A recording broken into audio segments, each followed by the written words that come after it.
Hello everyone, जय Hind. Welcome to my channel live Tak GS. आज हम आपको बीटीएससी यानी कि बिहार तकनीकी सेवा आयोग Bihar ANM auxiliary nursing midwifery का क्लास 5 का प्रैक्टिस करवाऊंगी। इससे पहले मैं 4 क्लास का प्रैक्टिस करवा चुकी हूं। अगर आप लोग नहीं देखे हैं तो प्लेलिस्ट में जाकर ज़रूर देखें।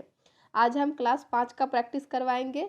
आज हमारा टॉपिक है भ्रूण विकास और अपरा या गर्भनाल। इसको हम लोग प्लेसेंटा भी कह सकते हैं और यह किरण पब्लिकेशन का प्रैक्टिस सेट है। तो चलिए स्टार्ट करेंगे हम प्रश्न नंबर 1 से। कौन सी हार्मोन गर्भ के दौरान दूसरी गर्भावस्था को रोकता है? कौन सी हार्मोन गर्भ के दौरान दूसरी गर्भावस्था को रोकता है? तो इसका उत्तर है ऑप्शन नंबर 4, प्रोजेस्टेरॉन। प्रोजेस्टेरॉन जो है यह गर्भ के दौरान दूसरी गर्भावस्था को रोकता है। मासिक धर्म चक्र के दूसरे भाग के दौरान प्रोजेस्टेरॉन का स्तर बढ़ जाता है। इसकी भूमिका हर महीने गर्भाशय की परत को मोटा करना है और प्रोजेस्टेरॉन गर्भावस्था के दौरान दूसरी गर्भावस्था को रोकता है। अगला प्रश्न है, भ्रूण के लिंग में भेद करना पहली बार कब संभव है? तो इसका उत्तर है ऑप्शन नंबर 3, तीसरा महीना में संभव है। भ्रूण के लिंग में भेद करना पहली बार तीसरे महीने में संभव है। गर्भावस्था के तीसरे महीने के दौरान सबसे पहले भ्रूण के लिंग में अंतर करना संभव है। XX जो है यह एक बालिका की ओर संकेत करता है और XY बालक की ओर। हम लोग बालिका की ओर क्या संकेत करेंगे? XX और XY बालक की ओर।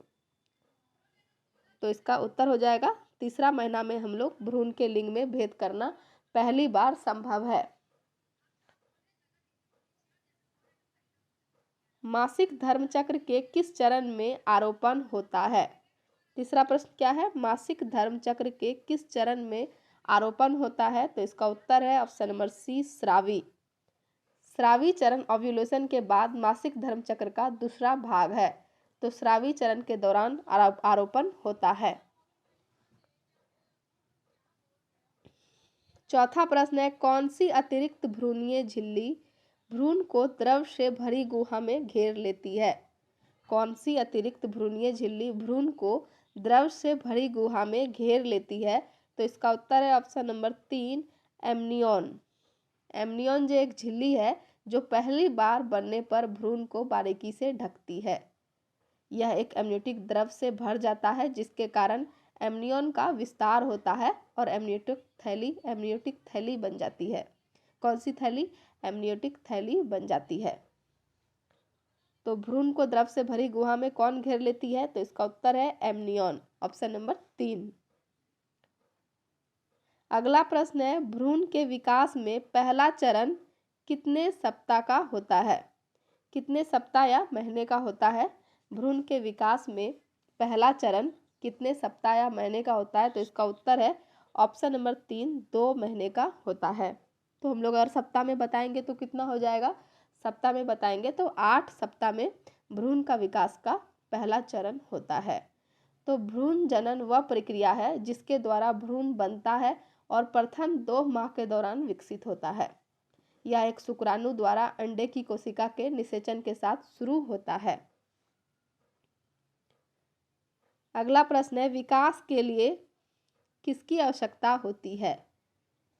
विकास के लिए किसकी आवश्यकता होती है? तो इसका उत्तर है option number 3, growth cellular differential and morphogenesis. Growth cellular differential and morphogenesis के लिए विकास के लिए आवश्यकता होती है। मॉर्फोजेनेसिस एक ऐसी प्रक्रिया है जो जीव को अपने आकार को विकसित करने का कारण बनती है। जीव को अपने आकार का विकसित करने का कारण कौन बनता है? तो मॉर्फोजेनेसिस। और विकास के लिए growth cellular differential and morphogenesis की आवश्यकता होती है। तो इसका ऑप्शन नंबर 3 राइट आंसर है। आगे देखेंगे, 3 प्राथमिक परतें सबसे पहले किस अवस्था में दिखाई देती है? 3 प्राथमिक परतें सबसे पहले किस अवस्था में दिखाई देती है? तो इसका उत्तर है ऑप्शन नंबर 1, ब्लास्टुलेशन। गैस्ट्रुलेशन भ्रूण के विकास का एक चरण है जिसके दौरान एकल स्तरित ब्लास्टुलता को बहुपरत में पुनर्गठित किया जाता है। तो 3 प्राथमिक परतें सबसे पहले ब्लास्टुलेशन अवस्था में दिखाई देती है, तो इसका सही उत्तर है ऑप्शन नंबर 1। विकास के प्रारंभिक चरण में रक्त कोशिकाएं किस अतिरिक्त भ्रूण झिल्ली के भीतर बनती है? तो इसका उत्तर है ऑप्शन नंबर 1, जर्दी थैली। जर्दी थैली क्या है? तो जर्दी थैली पोषण प्रदान करती है। यह तब तक रक्त कोशिकाओं का उत्पादन करती है जब तक कि गर्भावस्था के बाद में प्लेसेंटा पूरी तरह से नहीं बन पाता है। गर्भावस्था के बाद में प्लेसेंटा जब बन जाता है तब प्लेसेंटा इसका पोषण का काम करती है, और प्लेसेंटा बनने के पहले जर्दी थैली जो होती है यह पोषण प्रदान करती है। यह तब तक रक्त कोशिकाओं को उत्पादन करती है। तो विकास के प्रारंभिक चरण में रक्त कोशिकाएं किस अतिरिक्त भ्रूण के झिल्ली के भीतर बनती है? तो इसका उत्तर हो जाएगा ऑप्शन नंबर 1, जर्दी थैली। पहली तिमाही के अंत में जर्दी थैली सिकुड़ जाती है, जो सोनोग्राम पर नहीं देखी जा सकती है। कब जर्दी थैली सिकुड़ जाती है? पहली तिमाही के अंत में, इसलिए सोनोग्राम पर हम इसको देख नहीं सकते हैं।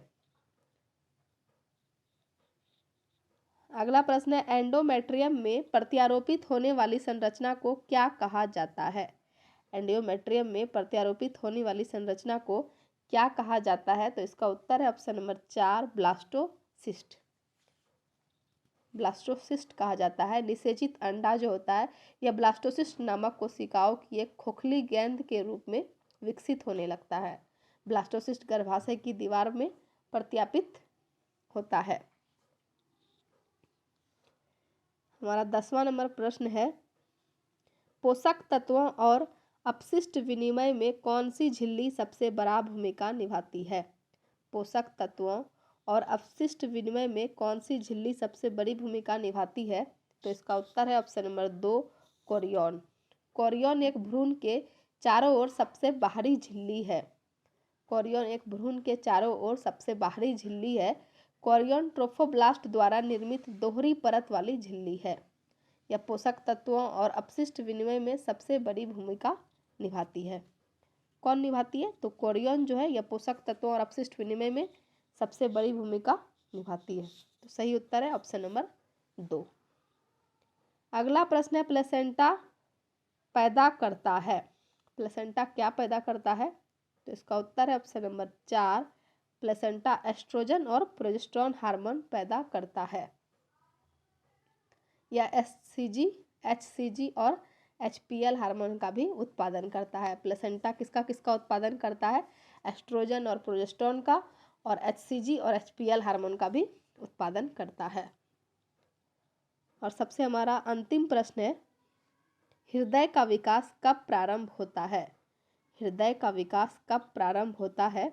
तो इसका उत्तर है ऑप्शन नंबर 4, हृदय का विकास तीसरा सप्ताह में प्रारंभ होता है। हृदय और अन्य अंग तीसरे सप्ताह के दौरान विकसित होने लगते हैं। तो इसका सही उत्तर होगा ऑप्शन नंबर 4, तीसरा सप्ताह। तो चलिए वीडियो समाप्त करते हैं। अगर आप लोग को हमारा वीडियो देखने में अच्छा लगता है तो हमारे वीडियो को लाइक कीजिए, कमेंट कीजिए और ज़्यादा से ज़्यादा शेयर कीजिए, ताकि सभी एनएम बहनों को हमारा वीडियो पहुंच सके और सब लोग को इस वीडियो का लाभ उठा सके। धन्यवाद।